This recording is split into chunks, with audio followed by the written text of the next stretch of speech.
welcome or welcome back to my channel.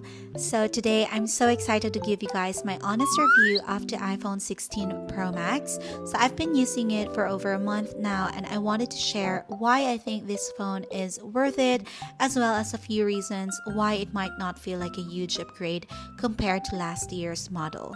So just a quick disclaimer, I am not a tech expert, so everything I'm going to share is based on my personal experience and of course my honest opinions. So yeah, let's get into it. So first, let's talk about the battery life.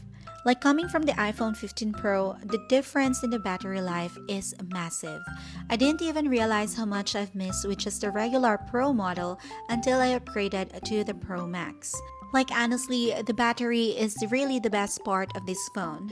So I've also used the Samsung S24 Ultra, which is a great battery life as well, but the 16 Pro Max truly takes the crown. So since I'm a moderate user, by the time I go to bed, I still have around 40% battery left, which is truly amazing for anyone who's on their phone a lot.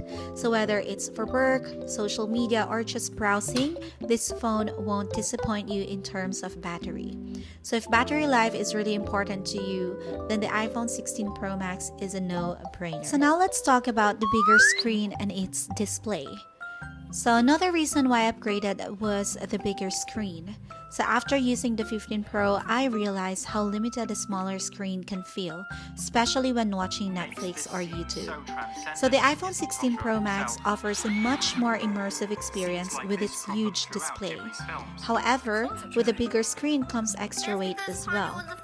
Like honestly, the iPhone 16 Pro Max is really heavy and using it with one hand for a long time can be tiring. So I really noticed this every time I switch to my Samsung Z Flip 6, which feels so much lighter and way thinner comparing it to this iPhone. But overall, the larger screen makes up for it, because watching videos or multitasking is just so much better on this phone. That being said, I wish Apple would allow us to use split screen functionality like the one on Samsung or on the iPad. With a screen this large, it feels like a missed opportunity to only use one app at the same time. So when it comes to the display, it's really very undeniable that the iPhone 16 Pro Max does have a very stunning display with a very slim bezels. So the display on the iPhone 16 Pro Max is really sharp and vibrant and definitely one of the best out there. So the slim bezels make the screen feel even larger, and honestly, if I wasn't using a tempered glass, I'd appreciate the sleek design even more. So now let's talk about the camera. So there are some hits and some misses as well when it comes to the iPhone 16 Pro Max's camera. I love the new photography styles, which really makes it a lot easier for content creators like me because I can see how I want my photos or videos to look before editing, and it saves time and I love that. However, I wasn't really blown away by the camera overall. Don't get me wrong, it's a great camera, but it doesn't feel like a game-changing coming from the Samsung Z Flip 6 or even my iPhone 15 Pro. So one thing that really bothers me is the placement of the camera controls. They're way too high up. It is perfect if you're taking a picture like portrait, but if you're gonna take a picture like landscape, then it's just way too high up. I thought it was just my issue because I have a very small hands, but apparently when my husband tried it, he also thinks the same way.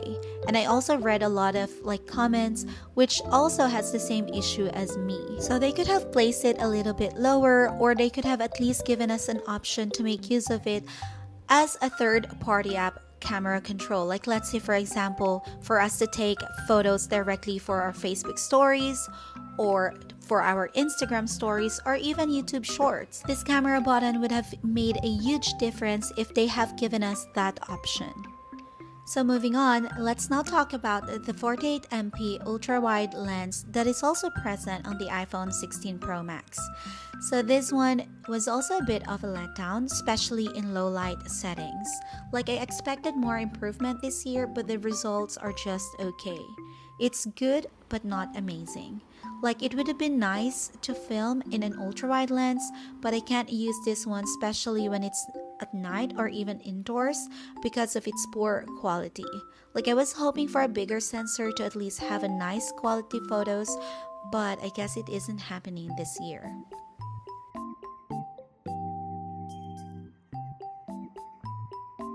So now let's talk about the color options. It's just a little bit disappointing that this year it's still the same colors that we can pick from except for the desert titanium.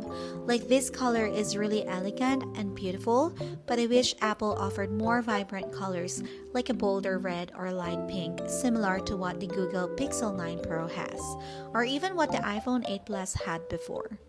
Like, the desert titanium is gorgeous, but I was hoping for something a little more playful or more options to pick from. Like, I know they have a lot of colors on the regular iPhone 16 and the 16 Plus, but it would have been better if they also gave us better options when it comes to the color on the Pro models. So now let's talk about the iOS 18. I mean, it's promising, but not quite there yet. Like, I also wanted to touch on the iOS 18 because while it brings some nice customizations like the new control center, the larger icons, and the ability to change the colors of the icons, or the options to put your icons anywhere on the home screen, it makes the home screen more fun to customize, but the important features are still missing, especially here in the EU. Like the AI capabilities, the RCS, the ability to remove some unwanted like backgrounds on the photos, those kind of stuff are still missing. So the question is it worth the upgrade? Like, for me, my personal verdict is, if you're coming from the iPhone 15 Pro or 15 Pro Max, I honestly don't think the 16 Pro Max is a significant enough upgrade to justify the price tag. Like, not unless if, of course, you love upgrading every year.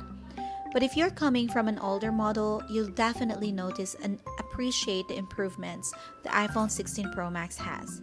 Like, personally, I love my iPhone 16 Pro Max, but for the price tag, around 18,000 SEK or 1800 USD, it doesn't feel like a huge jump at all. Like, most people wouldn't even know that you're using the iPhone 16 Pro Max. Not at the first glance, definitely no. But once they see these very small differences like the camera control placement, then they would know that you have the 16 Pro Max. And honestly, that's not enough to make it feel like worth the extra money for me.